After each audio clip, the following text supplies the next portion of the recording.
Sa mama ni Tere. Kasi nga inaanak ko yun.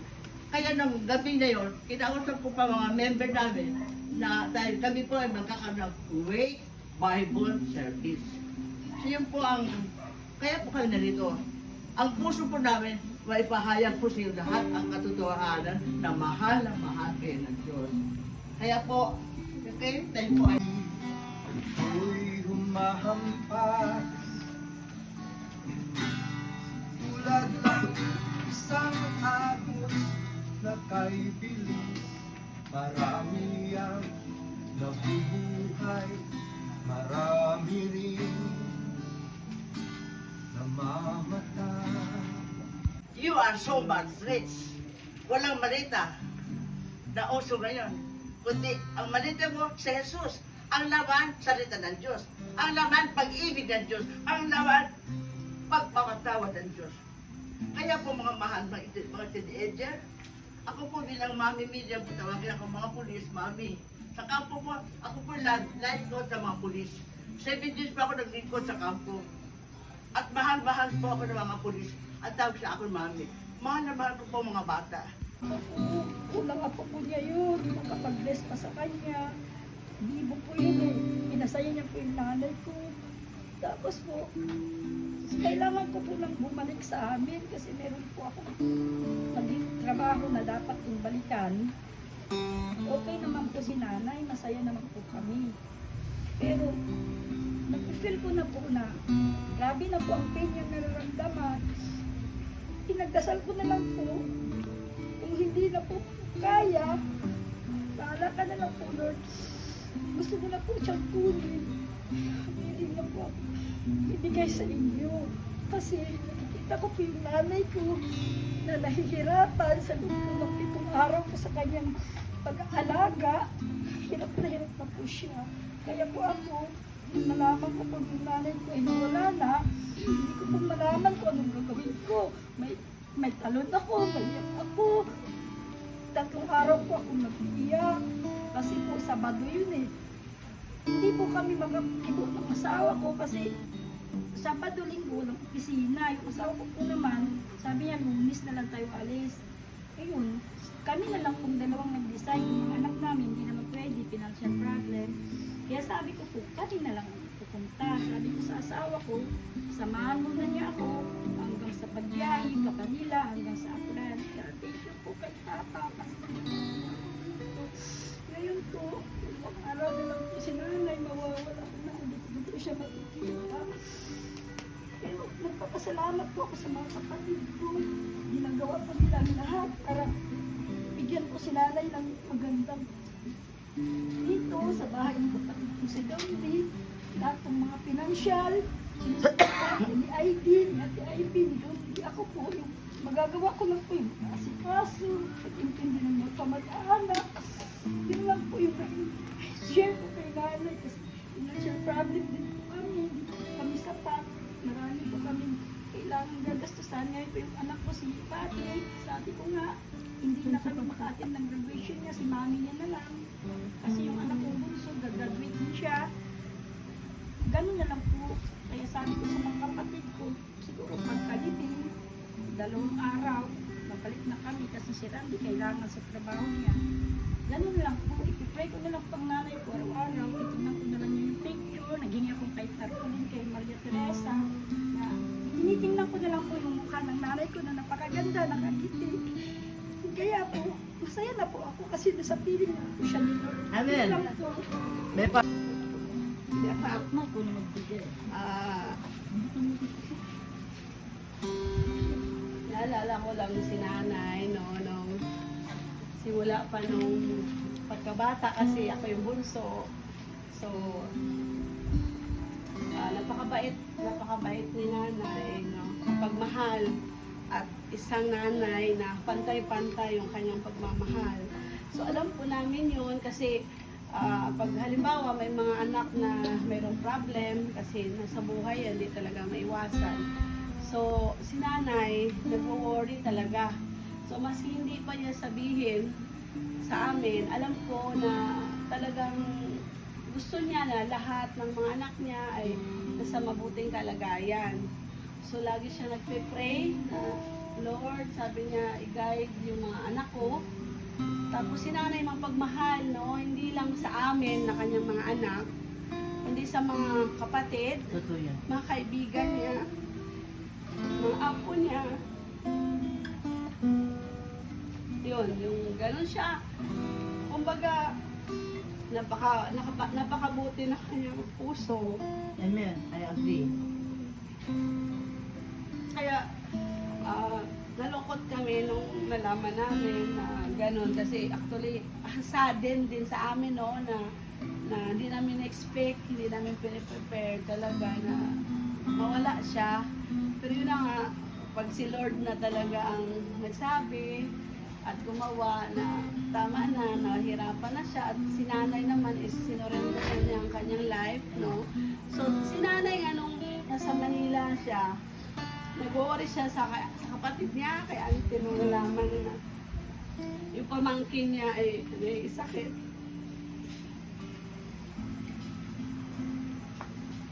Since sabi niya sa akin, tumawag siya. Sabi niya, alam mo ba na napanaginipan ko si Candy daw. Na umiiyak daw. Pag sino yung may problema sa family, no, sa mga kaibigan niya, no, nasa Manila siya, pag wala siyang ginagawa, tinatawagan niya lahat ng kaibigan, ina-add friend niya, tatawagan niya. Kaya sabi nga nun ni Auntie Emma, sabi niya, tinawagan ako. Sabi ko, si nanay mo, sabi niya, nagtatawag, kasi may klase pa sila. So sabi ko, ganun talaga, alam mo naman, nahidlaw ron kinyo. So, ayun, tapos, ayun, gusto nga niya umuwi. Gusto talaga niya umuwi sa bahay niya. Lagi niya, araw-araw siya nag-worry, yung bahay ko. Tapos yun nga yung sa kapatid namin lalaki, yung kay Donde, dapat pupunta siya kaya lang hindi siya nakasama. Pagdating namin doon, sabi niya sa akin, si Toto mo, sabi ko, hindi siya nakasama na.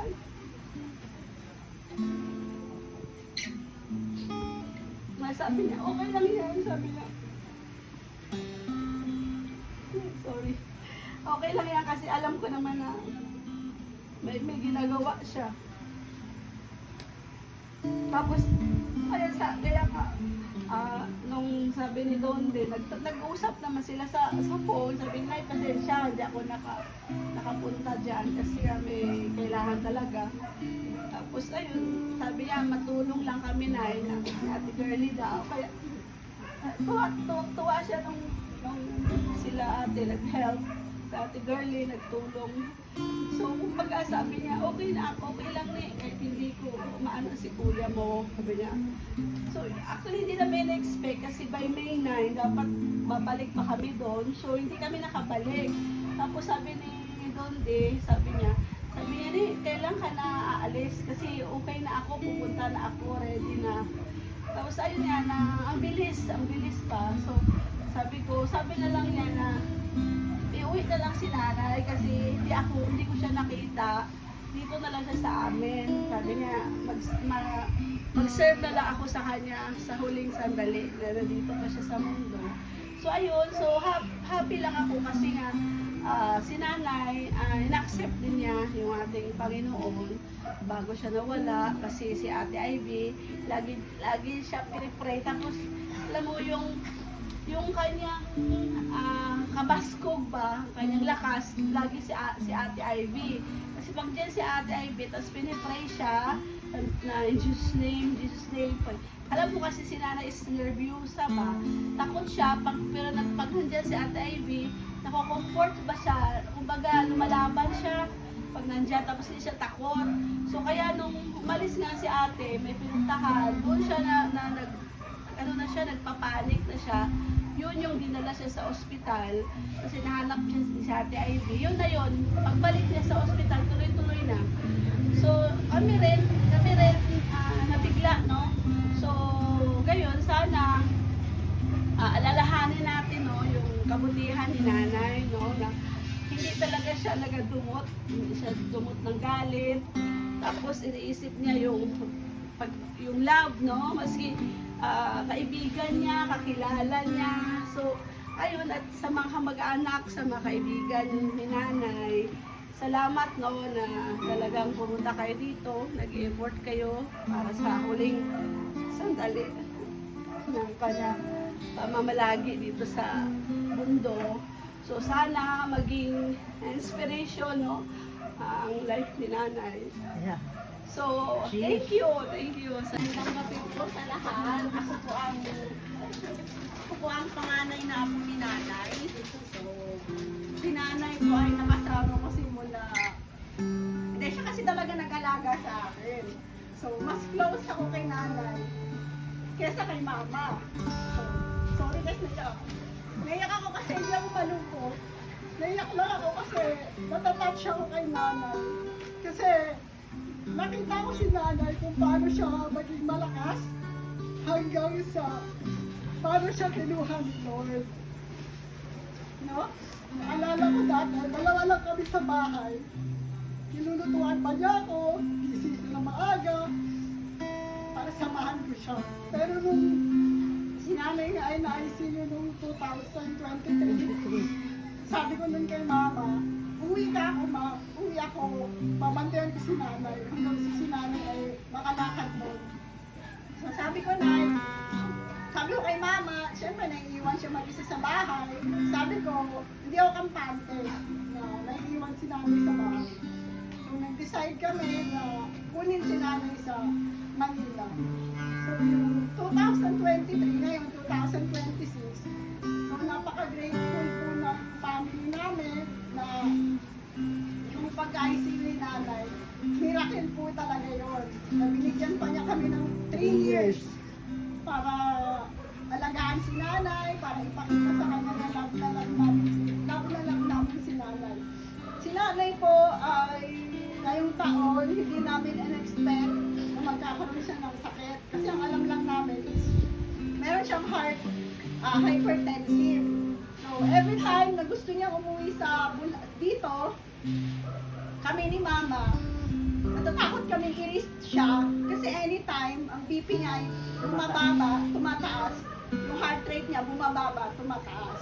So kami, every time na si nanay ay gano'n, nahihimatay siya, inaano namin siya, tinatabang. So sabi ni mama, gusto man kitang iuwi na pero ayokong i-risk. Yung, hindi kasi natin alam kung ano pwede mangyari sa aeroplano, kung di lakad niya lang, hinihingal na siya. So nakita talaga namin na kung paano siya nakakatayo hanggang sa kami na yung nagtatayo sa kanya. So March 2026 this year, akala namin si nanay may almoranas lang kasi ang sakit daw ng puwet niya. So pina-check up namin siya, ang sabi ng doktor, titingnan yung puwet niya, yun nga may bukol nga. So kami, ako, si Yasmin, yung kapatid ko at si mama, na-shock kami kasi parang bakit may bukol? Ang sabi ng doktor, colonoscopy, kasi baka cancer. So kami bago sa pamilya, cancer, anong meron? So kami in denial, sabi ko kay mama, gamutin natin si mama ng sinanay hanggang sa kaya natin. So tinanong namin si nanay, ayaw naman niya magpa-colonoscopy. So in-stem cell namin si nanay. Si nanay, lagi nang sinasabi na pabigat na daw siya, lagi nang sinasabi sa amin. Pero kinakausap ko siya. Sabi ko, Nay, hindi ka pabigat sa amin. Bless kami ni Lord. Alam niyo naman po, meron na kami financial, kaya na namin ipagamot ka. Yung pera na kuha namin ni Mama, hindi namin yun niyayabang na kaya ka namin ipagamot. Kasi binless kami ni Lord sa season na yon para mapagamot si nanay. Yun lang po yung gusto kong iparating sa inyo na lahat po ng blessing na yon is may purpose po. No? Si nanay, nung nakita niya na may kotse si mama, nakita niya na may bagong bahay, naiyak siya. Sabi ko nga, ba't naiyak ka, Nay? Kasi sabi niya, iba na daw yung buhay ni mama, iba na daw kami, lahat daw kami, may profession na, lahat kami nakagraduate, engineer na yung dalawang kapatid. So sabi ko sa kanya, lahat yun ay galing kay Lord. Hindi yung galing sa amin. Wala kaming kiniklaim. Matalino kami, oo. Pero hindi namin maaabot yun kung hindi kami nag-serve kay Lord. Yun lang po yung gusto kong ipaalam. So ngayon, kasi di ba, aanihin mo yung pera kung mawawala naman si nanay. So kami talaga lahat all in. Kung si nanay ay nasa critical na kalagayan na, sinabi ng doktor na operahan kasi siya. So pagdating sa OR, parang kinabahan, bumagsak yung heart rate niya. So pagkabagsak ng heart rate niya, si mama pumasok dun sa OR. Sinabi sa kanya na ganito yung nangyari. Si mama, wala siya, nawala ng, si nanay ay nawala sandali. So sabi ng doktor, Mami, payag ka ba na i-revive ko si nanay? Sabi ni mama, sige dok, i-revive mo siya. Ang ginawa ni mama, umupo siya doon sa upuan, tinaas niya yung dalawang kamay niya. Tapos sabi niya, Lord, sinusurrender na namin si nanay sa'yo, kung anong will mo, pero bigyan mo kami ng miracle. Bigyan mo kami ng miracle. Kasi nga, di ba, pag sa panahong ganon, kahit mayaman ka, kahit marami kang pera, wala kang magagawa. Kundi si Lord lang yung tatawagin mo. So yun, paglabas ng doktor, sabi na ma-revive daw si nanay. So pagdating ko, si mama magaming mata, naiyak na. So sinamahan ko pa si nanay mag-CT scan, akala ko tulog lang siya. Nakita ko may tubo na siya. So syempre hindi ako pwede umiyak kasi umiyak na sila mama, umiyak na si Yasmin. So sabi ko tatatagan ko na yung loob ko. So inakyat siya sa room, in-explain ng doktor, si nanay daw ay hindi tulog dahil sa anesthesia. Si nanay daw ay comatose. So narinig ko yon, parang comatose, ano mangyayari? Sabi ko gano'n kay mama. Sabi ni mama, yung machine na binigay, narentahan natin, 3 days pa naman, maniwala pa rin sa miracle ng Lord. So kami, instead na tanungin si Lord na bakit nagkaaganto si nanay, mabait naman si nanay, bakit ganito siya, bakit siya nahihirapan, hindi namin yung naisip. Ang inisip namin, Lord, ikaw ang bahala. Kasi, yung senaryo na gano'n, nakala ko sa TV lang makikita. Totoo pala siya. Na wala kang ibang tatawagin kundi si Lord na. Kasi wala kaming magagawa. Dahil yung kakayahan mo bilang tao, limited lang. No? Limited lang talaga. The way tayo mag-isip, the way tayo mag-action, limited lang. So, kung mo malalaman, na hindi mo talaga alam kung anong mangyayari sa buhay mo. So, after 2 hours, si nanay, nagising siya, 11:30. Tumaas yung kamay niya, hinawakan niya yung kamay ni mama. Umiiyak lang siya. Hindi siya makasalita. So, sabi ko, Mama, yan na yung miracle. For me, dalawang miracle na yung binigay ni Lord. Kasi una, na-revive siya. Pangalawa, nagising siya. Sabi ng doktor na, hindi siya magigising. Hindi namin alam kung kailan. Tapos nung mga 5 a.m. daw, si nanay tumutulo lang yung luha. So mga 10 a.m., dumating ako doon. Pagdating ko si nanay, naka-open pa yung mata niya. Naka-half open pa. Tapos sabi ko, Hi, Nay! Ang daming nurse sa paligid niya kasi ECG siya. Sabi ni Mama, labas ka muna. Sabi ko, pwede ba mag-CR lang ako saglit? Paglabas ko, nakita ko si nanay, nakapikit na yung mata niya. Si mama, wala siya doon. Nakita ko yung kamay ni nanay. Lumunobo na. Yung kamay niya, lumunobo na. Sabi ko sa nurse, gising mo ba si nanay? Sabi niya, hindi daw gising si nanay. Tapos pagbalik ni mama, may kasama na siyang ibang nurse. Yung ibang nurse, lumabas sa ospital, ay sa room. Tapos narinig namin na, Ma'am, kailangan po natin i-revive si nanay. Pumirma po kayo ng consent. So kami ni Yasmin, sabi, labas po kayo. So lumabas kami, wala kaming nagawa, kundi mag-pray. Wala talaga kaming nagawa, promise. Kasi nakita ko si nanay nung binuksan yung pinto. Nakaabang ako dun sa pintuan, nakita ko si nanay. Nire-revive siya, nakapikit na siya. Nakabanga na siya, lumabas yung doktor, sabi ng doktor, third revive ma'am, flat pa rin. So, si mama, go pa rin. Sabi niya, sige doc, go pa rin. Sabi ko, hanggang ilan po ba yan? Sabi niya, 10 daw. So pagdating ng 5th, wala pa rin. So, doon ko na lang niyakap si mama. Tapos, kinocomfort ko na lang siya. Tapos doon ako napapray na, thank you Lord kasi end na yung life ni nanay, end na yung pain niya.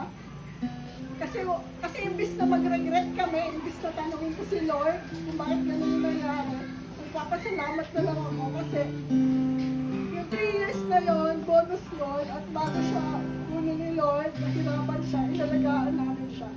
Hindi namin niyayabang na kami nag-alaga kay nanay. Sinasabi lang namin na masaya kami, binless kami, masaya kami na naparamdam namin kay nanay. Kami bilang mga apo, kasi ako lang naman ako, di ba? So, nakita ko po yun. So, pagdating nun, sabi ko kay mama, pag 1 revive, sabi ng doktor, itigil na daw kasi nahihirapan na si nanay. So, yun, wala ka talagang magagawa pag sinabi ni Lord na hanggang dito na lang. Kahit ikaw bilang tao, mapapasurrender ka sa kanya. So, si nanay, malaki yung respeto namin sa kanya kasi bata pa lang kami, nalagaano na kami. So, totoo nga yung kung ano yung tinanim mo, yun yung aanihin mo. Kasi si nanay, tinaniman niya kami ng pagmamahal. Hanggang sa huli, love namin siya at nare-respect namin si nanay. Yun lang po yung gusto kong sabihin, i-share na si nanay po ay naglilingkod din siya kay Lord. Every time na hindi siya nakakasimba, lagi na sinasabi na gagaling na ako, kamusta yung mga tao sa church.